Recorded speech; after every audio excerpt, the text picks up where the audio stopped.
அண்ணன் சீமான அண்ணன் எங்கனா இருப்பார் இன்னத்தி தெரிலண்ணா. இன்னத்திக்கு அண்டில் குஞ்சு சாப்பிடுவாரா, இல்லை ஆமக்கறி சாப்பிடுவாரா, இல்லை மாட்டுக்கறி சாப்பிடுவாரான்னு தெரில, இல்லை ஜிம்மில் வந்து 1000 புஷ்அப் போடுவாரான்னு எனக்கு கரெக்டாக தெரில. இதெல்லாம் பார்த்துன்னு இருப்பாரா, ஃபஸ்ட்டு நியூஸ் பார்ப்பாரான்னு தெரில. தளபதி சிஎம்மா வந்து எப்படி இப்போயே சொல்லுவார், என்னோட தம்பி நான் வாழ்த்துக்கள் தெரிவிக்கிறேன், என்னோட தம்பிக்கு நான் வாழ்த்துக்கள். அடுத்த நாள் நான் பண்ணுவார், நான் கொள்கையை எதிர்க்கிறேன். அவரெல்லாம் எதுக்குன்னா அரசியல், அவருக்கு அரசியலே வேணாண்ணே. அரசியலெல்லாம் அவர் கரெக்டான ஆள் இல்லைண்ணே. இது தற்குறின்றாங்க. அந்த கட்சியில் இருக்கிற பெருந்தலைவர் அவர் தான். அவரே ஒரு பெரிய தற்குறி. அவர் தான் தற்குறி அந்த கட்சியில். அதனால தான் அவங்க தற்குறியாக இருக்காங்க. அவங்க ஒரு சீட்டு கூட வாங்க மாட்டாங்க. ஆட்சியை கலைச்சிட்டு அவங்க என்ன பண்ணலாம், தளபதி கூட வந்து ஏன்னா எம்எல்ஏக்கு வந்து நிற்கலாம், ஆட்சியை கலைக்கலாம். அந்த தனித்து நிற்கிறதெல்லாம் வேஸ்ட்டு. சீமான் வந்து இனிமேல் ஒரு விதத்தில் கூட நிற்க மாட்டார். கண்டிப்பாக ஒரு இடத்துல கூட ஜெயிக்க மாட்டார். சும்மா தான் நின்றுட்டு இருக்கணும். நான் ஆட்சியை பிடிப்பேன் அதெல்லாம் எதுவும் வராது. அவரு வீடியோ போட்டுட்டே இருப்பாருண்ணா. அவருக்கு என்னன்னா வேலை இருக்கு, வீடியோ போட்டு பொட்டி வாங்குவாருண்ணா. பொட்டி வேணும் இல்லைண்ணா, வீடியோ போட பொட்டினா. ஆனா எங்க தளபதி அப்படி கிடையாதுண்ணா. அவர் அண்ணனெல்லாம் கிடையாது, சாட்டை துரைமுருகன். அவரு சாட்டை துரைமுருகன். இருந்தாலும் நம்ம தளபதி வந்து நமக்கு ஒரு இதுவும் கத்து கொடுத்துருக்காரு. அதுபடி அந்த மாண்போட அரசியல். இப்போ ஒரே விஷயம், இப்போ இதுல இருக்க எல்லாமே ரவுடிசம் கிடையாது, கட்ட பஞ்சாயத்து பண்றவங்க கிடையாது. எல்லாமே இளைஞர் தான் மொத்தமே இருக்கும் இதுல ஃபுல்லாவே. ஜோசப் விஜய் என்னன்னா அது சொல்லும்போது வந்து கூஸ் பம்ஸ் வந்துட்டாங்க எனக்கு. நான் நான் வெயிட் பண்ணிட்டேன், என்ன ஆகும் அந்த மாதிரி ஒரு டென்ஷன் இருந்தது. இதுக்கு முன்னாடி எதுவுமே பொலிட்டிக்ஸில் இப்படி ட்ராமா ஆகுதில்லை.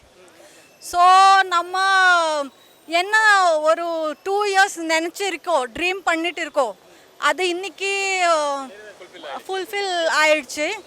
அண்ட் அந்த விஜய் ஜோசப் என்னன்னா அது சொல்லும்போது அது பாகுபலியில் அம்ரேதர் பாகுபலி என்னன்னா அது என்ன ஃபீலிங் வருது, அது சேம் அது ஃபிலிமில் வருது. ஆனால் இது ரியல் லைஃப்பில் வரும்போது அது சொல்ல முடியல. அந்த மாதிரி ஒரு மேஜிக் இருந்தா அந்த மூமெண்ட்டில். அதுக்காக நம்ம இவ்வளோ கஷ்டப்பட்டோம், நம்ம எல்லாருமே, நீங்களும். Thank you to the media. தமிழக வெற்றிக்கழக சொந்தங்கள் அனைவருக்கும் வணக்கம். இன்று வெற்றிகரமாக நமது தளபதி முதலமைச்சராக பொறுப்பேற்றிருக்கிறார். இனிமேல் சட்டம் நல்ல முறையில் செயல்படும் என்று நாங்கள் அனைவரும் விரும்புகிறோம். இதனால் நாங்கள் எங்கிருந்து வந்திருக்கிறோம் என்றால் திருவள்ளூர் தெற்கு மாவட்டத்திலிருந்து வந்திருக்கிறோம். கழக தோழர்கள் அனைவரும் வந்திருக்கிறோம். ஒன்றிய கிளை நிர்வாகிகள் வந்திருக்கிறோம். எங்களுடைய ஒன்றிய செயலாளர் யாருன்னு பார்த்தீங்கன்னா செவ்வாப்பேட்டை ஜே யுவராஜ் அவர்கள். அவர் மூலியமாக நாங்கள் ஆலோசனைப்படி நாங்கள் வந்திருக்கிறோம். எங்களுடைய மாவட்ட செயலாளர் வந்து குட்டி என்கிற பிரகாசம் அவர்கள் மூலியமாக வந்திருக்கிறோம். ஜோசப் விஜய் என்னும் நான் அப்படின்னு சொல்லும்போது பார்த்தீங்கன்னா நம்ம உடம்பு வந்து அப்படியே கூஸ் பம்ப்ஸ் ஆகுது. அது எப்படி அந்த ஃபீல் எப்படின்னா, நம்ம ஒரு குழந்தைய பெற்று அதை கையில் தூக்கும்போது எப்படி அந்த சந்தோஷம் வரும், அந்த மாதிரி ஒரு ஃபீல். முதல் கையெழுத்து பார்த்தீங்கன்னா 200 யூனிட் மின்சாரம் வந்து ஃபஸ்ட்டு போட்டிருக்காரு. அப்புறம் பெண்களுக்கு எதிராக நடக்கும் குற்றங்கள் அனைவரும் சீர்மூலைக்கு ஒரு அருமையான செக்யூரிட்டி மூலியமாக போட்டிருக்கான்னு சொல்லியிருக்காரு. இது எல்லாமே நம்ம வந்து பொறுப்பேற்று நம்ம எல்லாமே நல்லபடியாக செய்து முடிக்கும்படி நாங்கள் விரும்புகிறோம். எங்கள் தளபதி சொன்ன அந்த ரத்தமும் சதையுமான அந்த உணர்வு அப்படி ஃபுல்லாக எல்லாரும் எங்களையும் மீறி எல்லா தமிழக மக்களும் கண் கலங்கின தருணம் அது. இது ஹிஸ்ட்ரி ரெக்கார்டு. இந்த உறவு வந்து தளபதி சொன்னாங்க, நான் ஒன்றும் அவதார இவர் கிடையாதுன்னு, தேவதூதன் இல்லைன்னு. கண்டிப்பான முறையில் அவர் எங்களோட ஆண்டவர் நேராக வரமாட்டாங்க, மனிதர்கள் மூலமாக தான் ரொம்ப அக்கிரமங்கள் நடக்கிற இடத்துல அவதரிப்பார். எங்கள் கடவுளாக தான், தேவ தூதனாக தான் எங்கள் தளபதியை நாங்கள் பார்க்குறோம். எங்களுக்கு கிடைச்ச கடவுள் அவர் தான். அது அவர் தான் எப்பவுமே பெண்களுக்கான ஃபஸ்ட்டு ப்ரையாரிட்டி தான் கொடுப்பாங்க. ரொம்ப பாதுகாப்பு, சேஃப்டி, ட்ரக்ஸை ஃபுல்லாக முதல்ல தடை பண்ணுறேன்னு இருக்காங்க. ரொம்ப சந்தோஷம். அதுதான் தமிழகத்தில் போதைப் பொருள்னால பாதிக்கப்பட்ட இளைஞர்கள் அதிகம். இளைஞர்கள் மட்டும் அல்ல, இளம் பெண்கள், பெண் விதவைகள் அதிகம். ஸோ அதை கட்டுப்படுத்தணும் அப்படிங்கிறதுக்காக அதை ஃபஸ்ட்டும், பெண் பிள்ளைகள் நிறைய பாதிக்கப்படுறாங்க. குழந்தைங்கள 3 மாத குழந்தைய 2.5 மாதம் குழந்தைய கூட விட மாட்டேங்கிறாங்க. 2.5 மாத குழந்தைக்கும் பாதுகாப்பு இல்லை, 70 வயசு 80 வயசு பாட்டிக்கும் பாதுகாப்பு இல்லை. அந்த பெண் பாதுகாப்புக்காக அதை கொண்டு வராங்க. கரண்ட்டு பில்லு வந்துட்டு 200 யூனிட் வந்துட்டு கம்மி பண்ணுறது இலவசன்ற வார்த்தையே நமக்கு கிடையாது. இது எங்களோடதை எங்கள்கிட்ட திருப்பி தராங்க. எங்களோட வரி பணத்தில் உள்ளதை எங்களுக்கே செலவு பண்ணுறாங்க தளபதி சொன்ன ஒரே ஒரு வார்த்தை, நானும் தப்பு பண்ண மாட்டேன், விஜய்ங்கிறவனும் தப்பு பண்ண மாட்டான், அவனை சார்ந்தவனும் தப்பு பண்ண மாட்டாங்க. அப்படி ஒரு கெட்ட எண்ணம் உங்கள் மனசில் இருந்துச்சுன்னா அதை இப்போவே இந்த நிமிஷமே அதை தூக்கி போடுங்கன்னு சொன்னவங்க. நம்ம ஆட்சிக்கு வந்துட்டோம், என்ன வேணாலும் செய்யலாம், ஏது வேணாலும் செய்யலாம், ஏன்னா ஆட்சி அதிகாரம் நம்ம கையில் இருக்குன்னு எந்த நிர்வாகியும் சரி, எந்த ஒரு எம்எல்ஏவும் அதிகாரத்தில் இருக்கிற எம்பி இன்னும் அறிவிக்கலை. ஸோ அவங்களும் வந்துட்டு இருக்கக்கூடாது, இருக்க விட மாட்டேன். நான் எந்த அளவுக்கு நேர்மையாக இருக்கிறேனோ, டிரான்ஸ்பரண்டான ஒரு மக்களாட்சியை நான் உங்களுக்கு கொடுக்குறேன்னு நான் ப்ராமிஸ் பண்ணியிருக்கேன். அந்த ப்ராமிஸ் படி நான் கண்டிப்பாக நடப்பேன். அடுத்த என்னென்ன திட்டங்கள் நடக்கும், அதை எப்படி நான் டிரான்ஸ்பரண்டாக நான் காட்டுவேன் அப்படிங்கிறத உங்கள் முன்னாடி நான் அதை காட்டிட்டு தான் நான் என்னோட ஆட்சியை நான் ஆரம்பிப்பேன் அப்படின்னு சொல்லியிருக்கார் தளபதி. மாமா கிட்ஸுக்கு தேங்க்ஸ் சொல்லியிருக்காரு எங்கள் அண்ணா. ஏன்னா மாமா நாங்கள் எங்கள் குழந்தைங்களுக்கு நான் மாமான்னு சொல்லி கொடுக்கல, குழந்தைங்களா விஜய் அங்கிள் அப்படின்னு சொன்னதுங்க.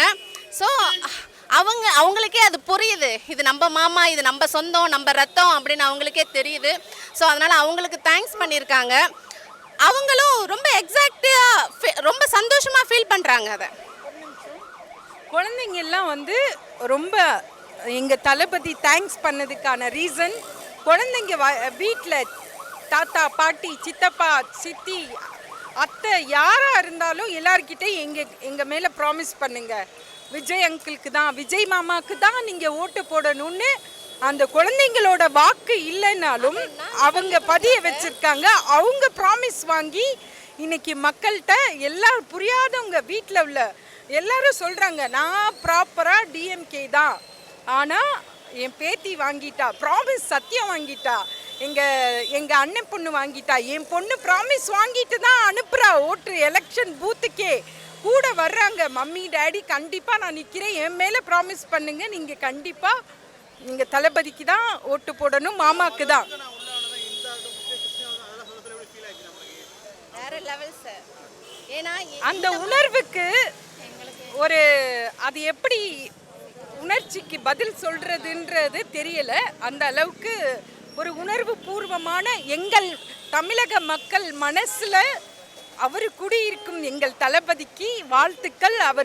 அவர் ஆட்சி தொடர நல்ல இதோட மட்டும் கிடையாது, இனி வரப்போகும் ஃபுல் எல்லா ஆண்டுகளும் 50 ஆண்டானாலும் 100 ஆண்டானாலும் ஒரு மாற்றத்தையும், தமிழகம் இதுவரைக்கும் அனுபவிக்காத ஒரு அரசியல் மாற்றத்தையும் ஒரு நல்லதையும் இனி தமிழக மக்கள் காணும். தேங்க்யூ. எங்கள் ஆட்சி நல்லாட்சி அமையும். ரொம்ப அடிப்படையான தேவையான இப்போ சுச்சுவேஷன் தெரியும்ல, எந்த அளவுக்கு நம்ம நாட்டை வந்து கெடுத்து வச்சிருக்காங்க. இப்போ நாட்டோட சுச்சுவேஷன் எல்லாரும் மாற்றணும்ல, ஃபர்ஸ்ட் அதுதான். நாங்கள் எதிர்பார்க்க வேண்டாம், அவரே எங்களுக்கு பண்ணிடுவார். எங்களுக்கு எந்த எதிர்பார்ப்பும் கிடையாது, எங்கள் அண்ணன் எங்களுக்காக கண்டிப்பாக எல்லாமே செய்வாங்க. எங்களுக்கு என்ன தேவை ஏதுன்னு அவருக்கே தெரியும், அவரே தெரிஞ்சுக்கிட்டு கண்டிப்பாக அவரே பண்ணுவார்.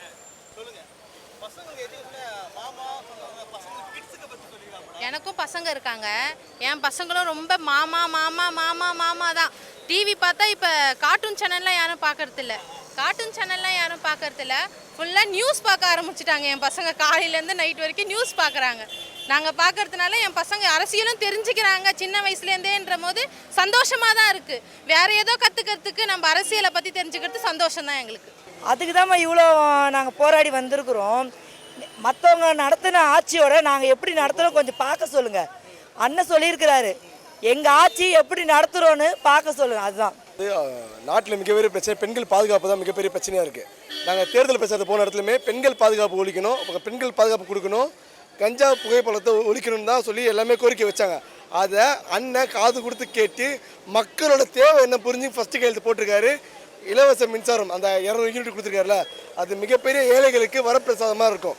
ஏன்னா எங்கள் வீட்டில் வந்தால் 3000 4000 கரண்ட் பில் வருது, இப்போ 1000 1500 கரண்ட் பில் வரும். இது எல்லாருமே பாமர மக்களுக்கு ஒரு நல்ல வரப்பிரசாதமாக இந்த திட்டம் இருக்குது.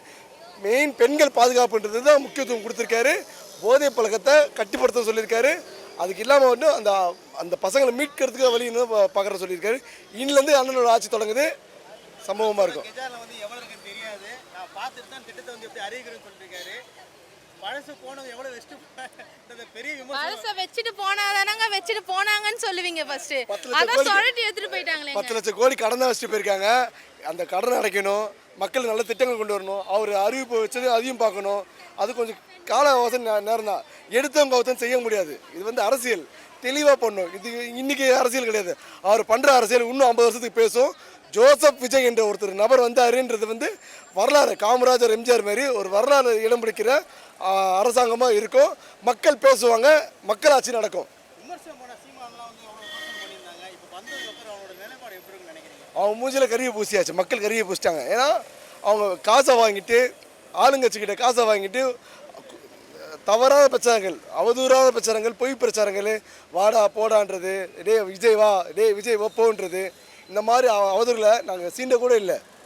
தளபதி அவங்கள பற்றி எந்த ஒரு குறையும் சொல்ல சீண்ட கூட இல்லை, விமர்சனம் பண்ணல. அவங்க மட்டும் காசு வாங்கிட்டு காசுக்கு மாறிடிக்கிற கூலிப்படம் மாதிரி பேசியிருந்தாங்க. ஆனால் தளபதி கண்டுக்கவும் இல்லை, அவர் தொடவே இல்லை. ஏன்னா சாக்கடை ஒன்று இருக்குது, அதில் போய் காலை வைப்போமா, சாக்கடைன்னு தெரியுது, அதுக்கிட்ட போய் போகக்கூடாது. நம்ம வழின்னா வேணும்னா அது போயிட்டே இருக்கணும். இப்போ அவங்க மரியாதை தராங்க, முதலமைச்சர் அவர் இவர்ன்றாங்க. இத்தனை நாள் எங்கே போச்சு அந்த மரியாதை? காசு வாங்குறதுக்கு பேச்சு, காசு வாங்கணும் ஒரு பேச்சு பேசுகிறாங்க. இப்போ இன்னைக்கு வந்து தளபதி வந்து ஒரு மகத்தான வெற்றி பெற்றிருக்கிறாருன்னா இது பல ஆண்டு காலமாக கோடான கோடி தொண்டர்களோட ஒரு எதிர்பார்ப்பு. அதுலேயும் நிறைய தடங்கல்கள் வந்து சில நரித்தந்திரமாக சில பேர் செயல்பட்டார்கள். அந்த சில அரசியல்வாதிகள்லாம் இதில் ஈடுபட்டிருந்தாங்க. மக்கள் வந்து கோடிக்கணக்கான மக்கள் இதை பார்த்துட்டே இருக்காங்க. ஸோ எந்தெந்த அரசியல் முட்டுக்கட்டை போட்டாங்க, அவர் சிஎம் ஆகிற நெருங்குற நேரத்தில் யார் யார் ரொம்ப நெருக்கடிகள் கொடுத்தாங்கன்னு கோடிக்கணக்கான மக்கள் பார்த்துட்டு தான் இருக்காங்க. அது ஒரு போராட்டமாக வெடிக்கிற சூழ்நிலை, அந்த மாதிரி ஒரு சூழ்நிலை தான் போயிட்டு இருந்தது. ஸோ கடைசியாக வந்து தளபதி ஜெயிச்சிட்டாரு. ஸோ அதுக்குண்டான சந்தோஷம் எல்லாருக்கிட்டையுமே மிகப்பெரிய சந்தோஷமாக இருக்குது. இன்னொரு விஷயம் பார்த்திங்கன்னா, இது 5 ஆண்டு கால அரசியலாக இருக்காது. 50 ஆண்டு காலத்துக்கு நிலையான ஒரு ஆட்சியை கொடுக்கக்கூடிய செயல் திட்டங்களை தான் தளபதி கொடுக்க போகிறாரு. அது மாற்றமே இல்லை. அதுக்குண்டான சில கையெழுத்து இன்றைக்கும் 2-3 விஷயங்கள், முக்கியமான விஷயங்கள், பெண்களுக்கான விஷயங்கள், பாதுகாப்பு விஷயங்கள் எல்லாம் இன்றைக்கி கையெழுத்து போட்டிருக்காரு. இனி வரும் நாட்களில் இந்திய அரசியல் வரலாற்றிலேயே எந்த ஒரு முதலமைச்சரும் செய்யாத நலத்திட்ட உதவிகளும் மக்களுக்கான சிறப்பான திட்டங்களும் அவர் அமல்படுத்த போகிறாரு. அதனோட தாக்கம் இந்த 5 வருட காலத்தில் அரசியல் முடியாமல் 50 ஆண்டு கால அரசியல் முதலமைச்சராக அவர் தான் நிலைநிறுத்த உட்கார போகிறாருன்றது கான்ஃபிடென்ட்டாக சொல்லலாம்.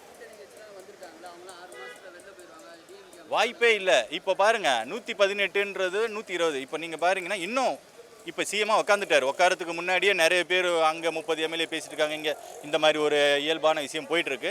இன்னும் வரக்கூடிய காலங்களில் ஒரு மிகப்பெரிய ஒரு அதிசயம் நடக்க போகுது. அதுவும் நீங்கள் பார்க்க தான் போகிறீங்க.